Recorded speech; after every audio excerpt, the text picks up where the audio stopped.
Assalamualaikum warahmatullahi wabarakatuh. Which I respect the lecture of the English for academic writing, Miss Nur Faiza Khaini, and friends who are watching the presentation this time.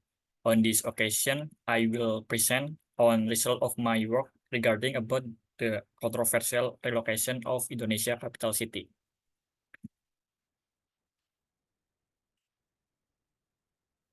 Previously, let me introduce myself. My name is Muhammad Iqbal Bayugi.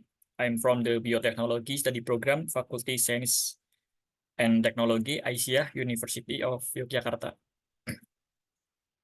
For the first slide, which discuss the introduction.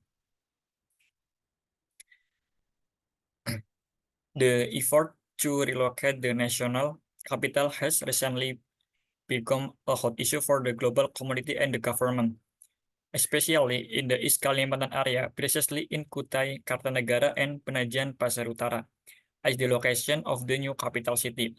The effort to relocate the national capital itself has actually been a government discourse for a long time, but only recently starting in 2007 through the Ministry of PPN or Bappenas, the effort was raised again because the policy of relocation the capital is very serious matter with various consequences. The central government is obligated to pay serious attention to the various dynamics of pros and cons that occur the community. The relocation of the national capital from Jakarta to East Kalimantan leave a number of question marks. How is the grand design of national capital city will be a number of problems become the basis for why the relocation of the capital city should be hastened. Firstly, the population density, especially in Jakarta and Java Island. Second, the development gap between region, which is also a strong reason for the relocation of the national capital. The next slide is discussing the body. Cons argument 1. Moving the national capital to Kalimantan will not significantly improve equitable development.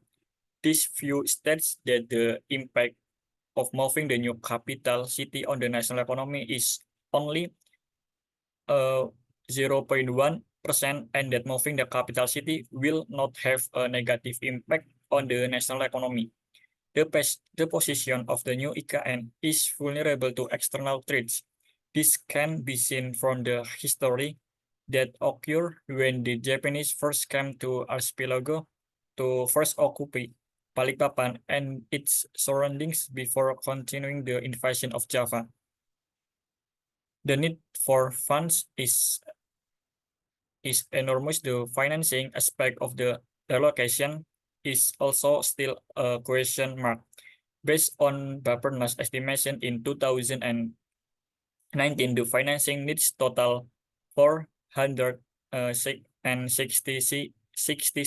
trillion, and this cost the relocation will have an impact of increasing 0.9% of national real GDP, decreasing the gap between income group as seen from the increase in price of capital and price of labor, encouraging the trade between regions in Indonesia, as well as encouraging investment in the new IKN province and surrounding province.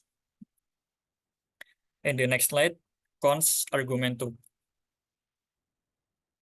Moving the national capital to Kalimantan is expected to improve Indonesian national resilience to natural disaster.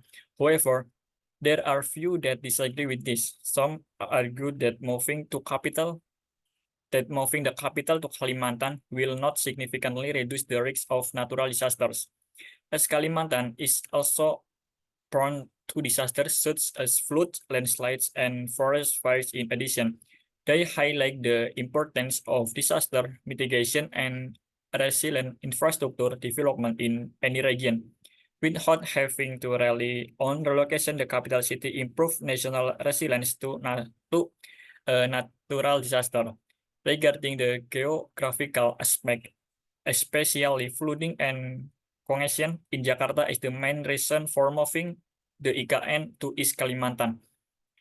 Data show that since before the pandemic, the level of congestion in Jakarta has decreased by 8% and was ranked 10 in the world in 2019, down six ranks compared to 2017, or at fourth place. Similarly, flood disasters are recorded to be decreasing.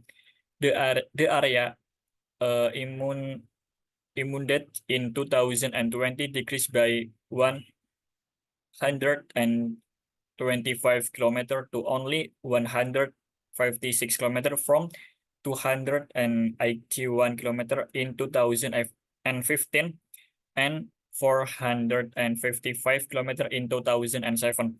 This can certainly indicate that Jakarta is still able to overcome the problem that have been feared will worse in condition when it's maintained to continue to be capital city of the country. It is not too much to say that IKN can still be maintained in Jakarta as for other reason. For example, related to economic potential, it can be initiated through the shift of several economic center outside Jakarta. And the last body is cons argumentary.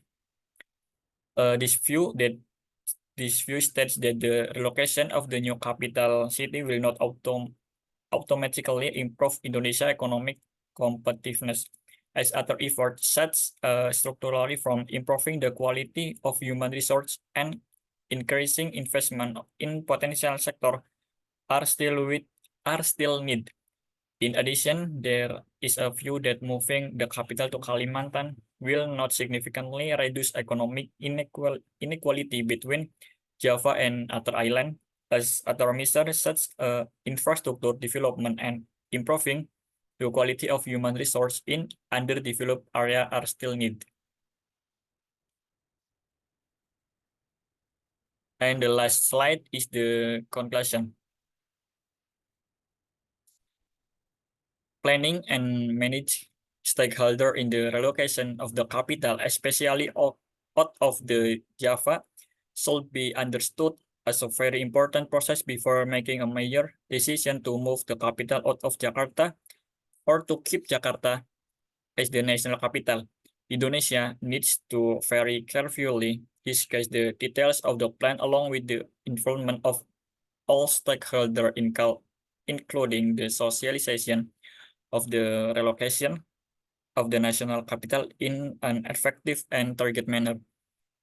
As a large and important public project, the development and relocation of the national capital has the potential for strategic economic aspect through economic transformation and central Indonesia that creates economic diversification and multiple effect. However, the great economic potential must still consider sociological